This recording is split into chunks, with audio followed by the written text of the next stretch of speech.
सरकार भाई साहब का एक जुमला है बड़ा खूबसूरत।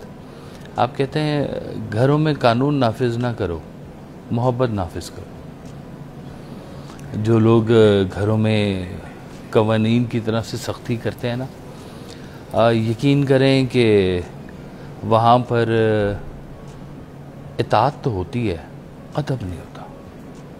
और अदब हमेशा मोहब्बत से होता है, जिसको कहते हैं दिल का अदब।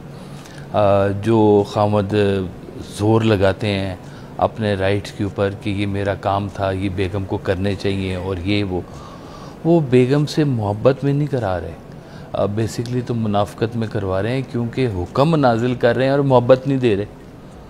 एक होता है मोहब्बत से किसी से आप कह लें जो करवाना है करवा लें, जान भी दे देता है ना, जो करवाना है तो जान भी चली जाती और दूसरी तरफ होता है कि जी आपने ना वो लाइंस लगाई हुई है कि ये तुम्हारा काम है, ये तुम्हारा काम है, ये करना है, वो प्लीज रहने दे, हम भी इतने अच्छे नहीं हैं। ये जो आपका घर है ना जी, एक और शिकाव है, सबका फिक्र याद आ गया। फरमाते हैं कि अगर तुम्हारा घर तुम्हारे लिए सुकून का बाइस नहीं है तो इस्तग़फ़ार का मकाम है, तौबा का वक्त है। तौबा कर लो कि तुम्हारा अपना घर ही तुम्हारे लिए जो है वो रहमत के लिए बाइस नहीं है और तुम्हें अपने घर में सुकून नहीं मिल रहा।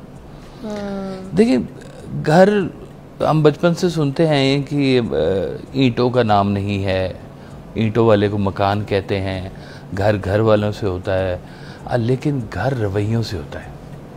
असल जो बात है, घर वाले सिर्फ घर वाले नहीं हैं, घर वाले ही घर वालों के दुश्मन भी होते हैं। लेकिन अगर घर के रवैये ठीक हैं तो घर बहुत अच्छा है, घर की वाइब अच्छी है। अभी आपने बुजुर्गों का जिक्र किया, कितना खूबसूरत जिक्र किया आपने। एक बात मैंने भी सुन रखी है, मेरे दादा हुजूर और दादी माँ जो थे ना, वो घर में सुबह सुबह उठ के बावाज़े बुलंद कुरान पाक पढ़ा करते थे, माशाअल्लाह।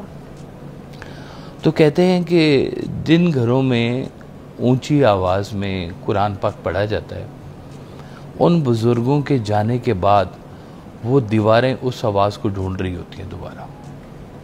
जिन दीवारों ने वो पाक आवाज़ सुनी होती है, वो कलाम सुना होता है।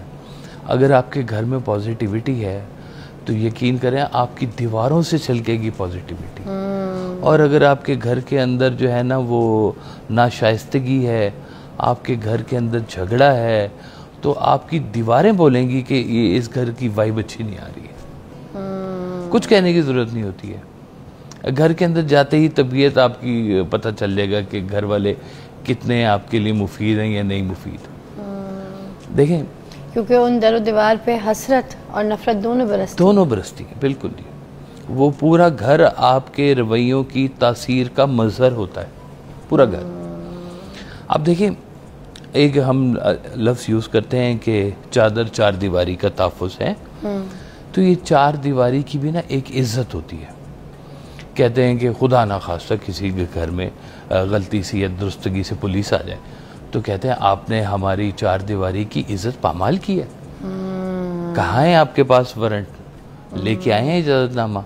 क्योंकि मोहल्ले के सामने इज्जत होती है, लोगों के सामने इज्जत होती है, आस पड़ोस के सामने कोई किसी के घर पुलिस दाखिल होती है तो आस पड़ोस देखते हैं, सब देखते हैं। इज्जतदार आदमी है, इज्जतदार घर वाले बर्दाश्त नहीं कर सकते। और अगर उसको किसी बिना जुर्म के अगर पकड़ के ले जाए तो वो तो और मरने वाली बात है। बिल्कुल। अब देखें, अब उसकी एक इज्जत है, आपने कहा है कि इज्जत है घर की, इस घर की वाकई आप भी इज्जत करते हैं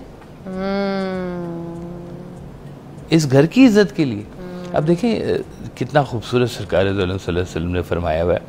आपने कहा किसी के घर जाओ तो एक बार दस्तक दो, कोई जवाब ना आए दूसरी बार दस्तक दो, फिर जवाब ना आए तीसरी बार दस्तक दो, और अगर फिर भी जवाब ना आए तो खामोशी से लौट जाओ और बुरा भी महसूस ना करो।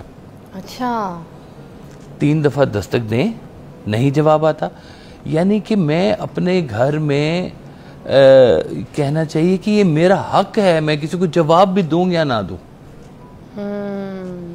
ये मेरी अमन गाह है, ये मेरी हिफाजत की जगह है, ये मेरे सुकून की जगह है। मैं अगर इस घर के बाहर किसी को ना मिलना चाहूं तो मेरा राइट है मैं ना मिलूं। इतनी, यानी कि आपकी इस घर के अंदर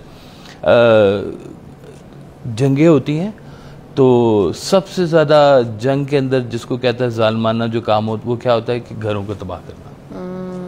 وہ کہتے ہیں جی آپ سڑکیں کریں، یہ کریں، مطلب جنگ کے بھی آداب ہوتے ہیں کچھ.